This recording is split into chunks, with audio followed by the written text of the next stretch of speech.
La France, les guerres mondiales et l'Union européenne. La Seconde Guerre mondiale. L'Europe est très affaiblie économiquement après la Première Guerre mondiale. Les conditions posées par le traité de Versailles contre l'Allemagne, ainsi que la crise économique des années 1930, empirent la situation. Des dictateurs, comme Hitler en Allemagne, arrivent au pouvoir. Aucune opposition n'est tolérée. À partir de 1939, Hitler s'empare de territoires en Europe. Il envahit la Pologne en septembre 1939. La France et la Grande-Bretagne déclarent la guerre à l'Allemagne le 3 septembre. C'est le début de la Seconde Guerre mondiale. En mai 1940, l'Allemagne attaque la France. L'armistice est signé le 22 juin 1940. Le Royaume-Uni poursuit seul le combat.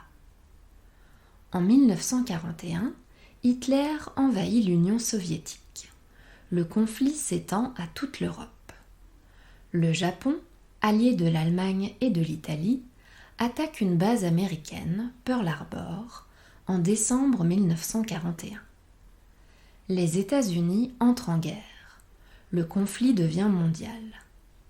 Les forces de l'Axe, l'Allemagne, l'Italie et le Japon, connaissent leur première grande défaite lors de la bataille de Stalingrad, 1943.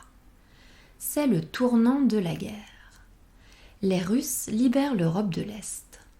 Pendant ce temps, les Alliés, Chine, États-Unis, France, Royaume-Uni et Russie, débarquent en Normandie et en Provence à l'été 1944.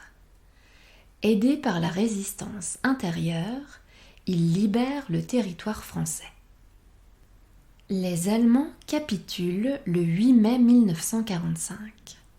Le Japon suit le 2 septembre 1945 après les bombardements américains sur Hiroshima et Nagasaki.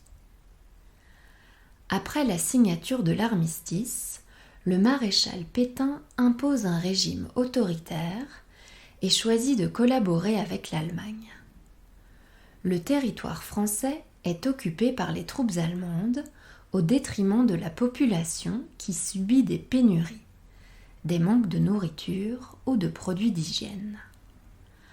Alors que certains collaborent avec les Allemands, d'autres résistent après l'appel lancé par le général de Gaulle le 18 juin 1840.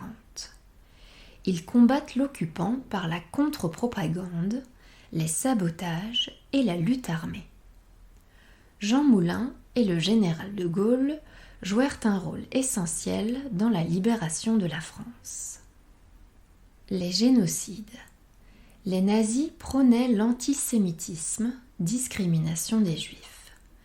Ils ne tardent pas à mettre en place toute une série de lois à l'encontre des Juifs dès 1933. Les Juifs doivent porter un signe distinctif, étoile jaune, et se voient pratiquement tout interdire. En France, le gouvernement du maréchal Pétain adoptera également toute une série de lois à l'encontre des Juifs. Plus tard, les nazis vont rafler, capturer et déporter les Juifs et Tziganes d'Europe dans des camps de concentration. Les jeunes enfants et les vieillards sont exterminés à l'aide de gaz, les autres sont réduits à l'esclavage et travaillent dans les usines nazies. Peu nourris, peu vêtus et exténués par le travail, un grand nombre succombent. À partir de 1942, les nazis décident d'exterminer les Juifs et les Tziganes. C'est la solution finale. Ils étaient envoyés dans des camps d'extermination. Ce génocide, appelé la Shoah, a causé la mort de plus de 6 millions de personnes.